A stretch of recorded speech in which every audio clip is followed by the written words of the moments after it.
आज जो हमारा टॉपिक था वो कंटिन्यूअस चार्ज डिस्ट्रीब्यूशन था। क्या था? Continuous charge distribution. क्या क्या कहते हैं इसको? कंटिन्यूअस चार्ज डिस्ट्रीब्यूशन को। चार्ज की नेचर डिस्क्रीट है। चार्ज की नेचर कैसी है? डिस्क्रीट नेचर है। तो डिस्क्रीट नेचर का मतलब चार्ज जो है वो इंटीग्रल मल्टीपल्स में एग्जिस्ट करता है। Integral multiple of fundamental charge, that is Q is equal two plus minus NE। इसको बोलते हैं quantization property of the charge. ठीक है, तो अब इस डिस्क्रीट चार्ज को कंटिन्यूअसली डिस्ट्रीब्यूट करना है। डिस्क्रीट चार्ज को कंटिन्यूअसली डिस्ट्रीब्यूट करना है। सबसे पहले जो है हम किस पर डिस्ट्रीब्यूट करेंगे? सर, जब हम किसी लेंथ पर चार्ज को डिस्ट्रीब्यूट करते हैं तो इसको बोलते हैं लीनियर चार्ज डिस्ट्रीब्यूशन। क्या बोलते हैं? Linear charge distribution. तो लीनियर चार्ज डिस्ट्रीब्यूशन किसको कहते हैं? जब हम चार्ज को, डिस्क्रीट चार्ज को लेंथ पर डिस्ट्रीब्यूट करते हैं तो उसको बोलते हैं linear charge distribution. Sir, linear charge distribution की लीनियर चार्ज डेंसिटी होती है जिसको लैम्डा बोलते हैं। तो लैम्डा का मतलब लीनियर चार्ज डेंसिटी। तो linear charge density means lambda is equal to charge per unit length. Charge per unit length. तो हमने निकाला लीनियर चार्ज डिस्ट्रीब्यूशन की लीनियर चार्ज डेंसिटी है। इसी तरीके से हमारा जब हम चार्ज को किसी भी सरफेस एरिया पर डिस्ट्रीब्यूट करते हैं तो उसको बोलते हैं सरफेस चार्ज डिस्ट्रीब्यूशन। तो इस सरफेस चार्ज डिस्ट्रीब्यूशन की सरफेस चार्ज डेंसिटी होती है। सरफेस चार्ज डिस्ट्रीब्यूशन की क्या होती है? Surface charge density. तो सरफेस चार्ज डेंसिटी किसके बराबर होता है? Charge per unit surface. इसको बोलते हैं sigma is equal to charge per unit surface. ठीक है, फिर हमारे पास तीसरा होता है वॉल्यूम चार्ज डिस्ट्रीब्यूशन, यानी चार्ज को, डिस्क्रीट चार्ज को किसी भी वॉल्यूम पर डिस्ट्रीब्यूट करना, ये कंटिन्यूअसली, उसको बोलते हैं वॉल्यूम चार्ज डिस्ट्रीब्यूशन। इस वॉल्यूम चार्ज डिस्ट्रीब्यूशन की वॉल्यूम चार्ज डेंसिटी होती है rho is equal to charge per unit volume.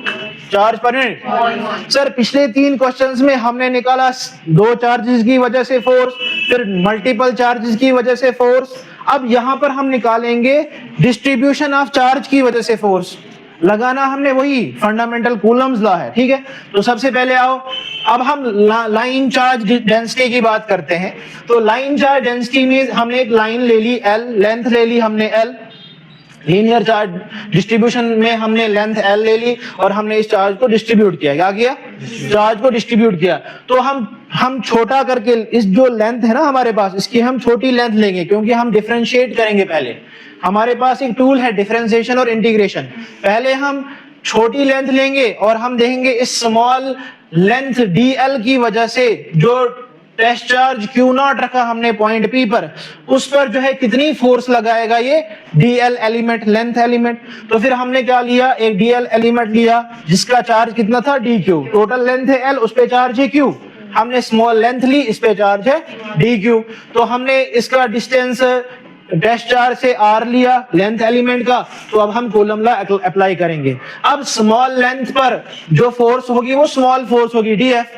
तो कूलम लॉ बोलता है 1/4 pi epsilon naught Q0 dQ upon R square R cap. क्योंकि हमारे पास DQ चार्ज DL लेंथ पे था और टेस्ट चार्ज हमारे पास Q0 था।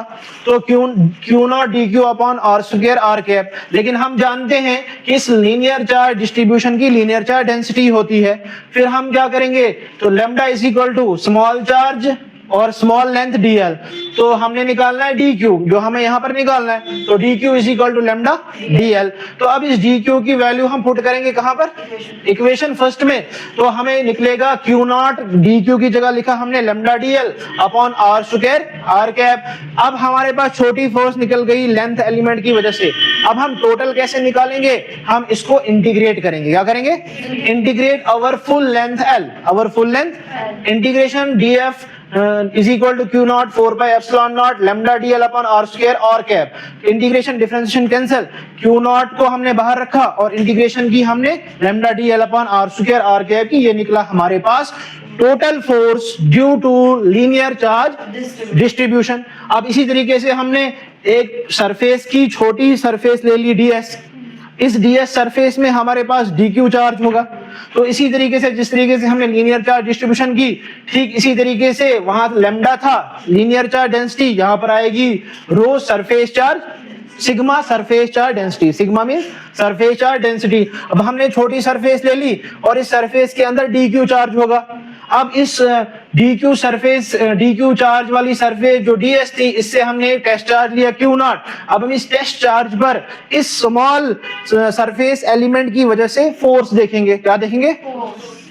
तो हमने कॉलम लॉ अप्लाई किया, तो small force dF on the small element ds is equal to 1/4 pi epsilon naught q0 dq upon r square r cap. वहां हमने dq की वैल्यू निकाली लैम्डा dl, वहां क्योंकि वहां हमें लीनियर चार्ज डेंसिटी थी। अब यहाँ पर हमारे पास सरफेस चार्ज डेंसिटी है, तो इसलिए हम क्या निकालेंगे? Surface charge density sigma is equal to dq upon ds। इसलिए लिखा हमने क्योंकि हमारे पास छोटी सरफेस है और इसके अंदर छोटा चार्ज dq, छोटा स्मॉल चार्ज एग्जिस्ट करेगा।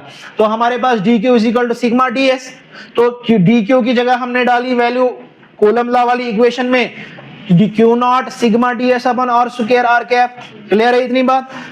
पैटर्न वही है, लेकिन सिर्फ लैम्डा को चेंज करना है और सिग्मा को चेंज करना है। फिर हमने इसमें पुट कर दिया, फिर हमने टोटल फोर्स निकालने के लिए क्या किया? इंटीग्रेट किया।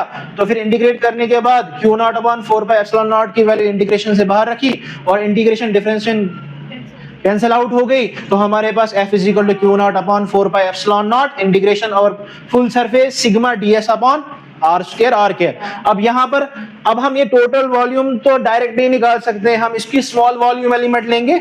इस पूरी वॉल्यूम की हमने dv वॉल्यूम एलिमेंट ली और इस dv वॉल्यूम एलिमेंट में हमारे पास खाली dq चार्ज होगा। कितना चार्ज होगा सर? dq चार्ज होगा।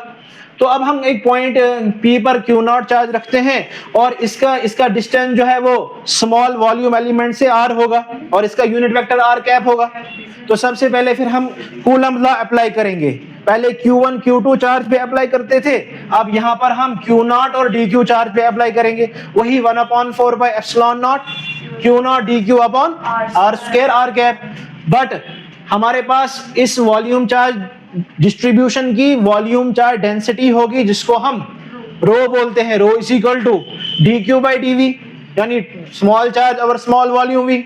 तो हमने dq निकालना है, हमें ये वाला चार्ज dq निकालना है। हमने बोला dq is equal to rho dv, putting the value in equation first, यही वाली कॉलम लॉ वाली। तो हमने dq की जगह रो dv लिखा। तो रो dv लिखने के बाद स्मॉल फोर्स थी, इसको टोटल फोर्स निकालने के लिए हमें इंटीग्रेट किया और full volume v, integration differentiation cancel और q0 upon 4 pi epsilon naught integration symbol से बाहर रहा और रो dv upon r square r cap. ये थी हमारे पास लीनियर चार्ज डिस्ट्रीब्यूशन, लेंथ पर distribution, surface charge distribution, surface पर डिस्ट्रीब्यूट करना है हमने। लेकिन चार्ज की नेचर को हमने खराब नहीं करना है, छेड़ना नहीं है। चार्ज की नेचर हमेशा हमारे पास डिस्क्रीट होगी, जिसको बोलते हैं quantization property of the charge. उसी को क्या हमने किया? क्या हमने देखी है पूरे डिस्ट्रीब्यूशन की वजह से कितनी फोर्स निकली। तीन तरीके से निकाली हमने, linear charge 1 dimensional, surface charge 2 dimensional distribution और हमारे पास 3 dimensional means volume charge distribution में हमने ये टोटल फोर्स निकाली। अब इस पे हम न्यूमेरिकल करें, करना कुछ नहीं है सर। पहले था Q1 Q2, यहाँ था हमारे पास Q0 dq। अब dq को हमने चेंज किया, हर जगह हमने dq को चेंज किया। उस केस में हमने dq को बोला लैम्डा dl, इस केस में बोला हमने dq को सिग्मा ds और हमने बोला यहाँ पर dq को रो dv। क्लियर?